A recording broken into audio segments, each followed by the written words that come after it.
Hello. So I'm going to go over a quick overview of how to make sure you can get the James Webb Telescope orbit visibility code working in Python.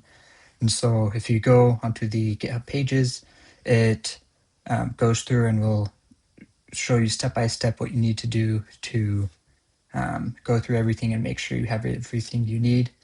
So one of the things I'll first look at, so if we go to the GitHub page where the code is located, you can either bring it in with Git, or you can come in to here and you can download the zip file and then extract the code.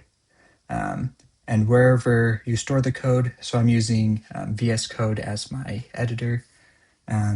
So you can go into the folder for the James Webb Telescope visibility, and these images right here are just some of the output that you will see when you run the code. And then this code right here, this JWST visibility, is the main code that you run. And the one thing to double check is to make sure you have all the needed kernels. That is one of the big things you need to make sure you have with SpiceyPy or with Spice in general. So you can see there's quite a few kernels in here. The kernels that you need to double check are shown in the comments here, or if you go to the GitHub pages, there's also links to all the needed kernels to run this specific code. So once you have them all in your code, you just make sure that you have it in this folder called kernels, and then you can run your code and it should work after that. And so another thing to check is if you go into this text file, this has all the kernels and where it's located. So you can see it's in the folder kernels, and then here's the name of the kernel that we want. And so you just make sure you have that in the same location as the main Python code, and it should be able to run just good. And the main function in here is this calculate visibility function. All the rest of the functions are just for visibility and working with the data that we're extracting. And so Spice goes in and it equips all the data that it needs. You can see a quick overview of what each of these files contain, and then you can read through the GitHub pages to see what some of the other main functionality of this is. But to run it, first off, make sure you have SpiceyPy installed, and you can do that in Python if you just go pip install and SpiceyPy. So I already have it downloaded, but if you don't, then it'll install it onto your computer. And to run it, you just make sure you're in the same directory. So I'm in this folder for the JWST visibility. And from there, I can run Python JWST / visibility.py. And when you run it, it'll go through. And so we've generated all the plots. And right now it's set up where it just saves them as the JPEG. And so you can go through and see, okay, this is what we just ran.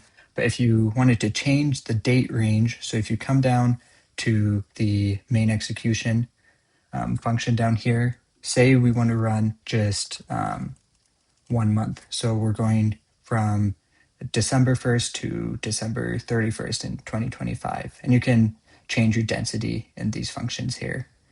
And you come back here, and if we go run it, now when we go and look at these plots, you can see that rather than having that 6-month track, we have only 1 month of data shown in here. And you can see if you look at the visibility windows for each of the ground stations, you can see that they overlap to make sure that there's full visibility of the James Webb Telescope at all times.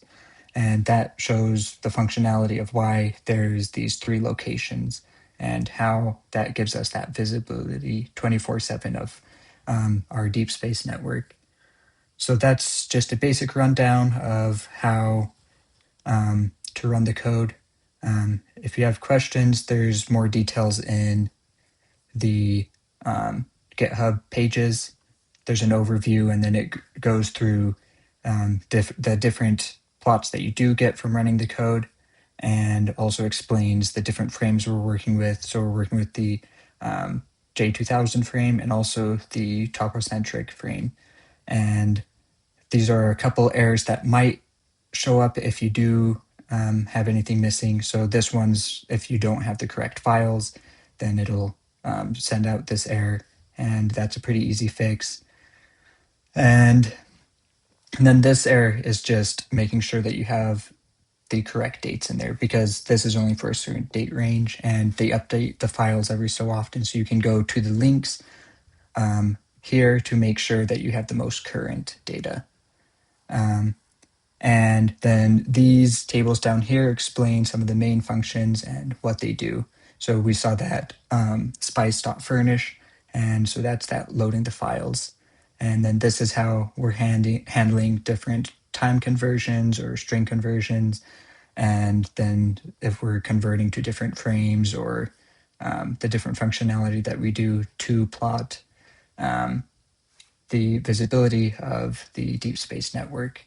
So it kind of just shows a brief overview of some of the functionality of SpiceyPy.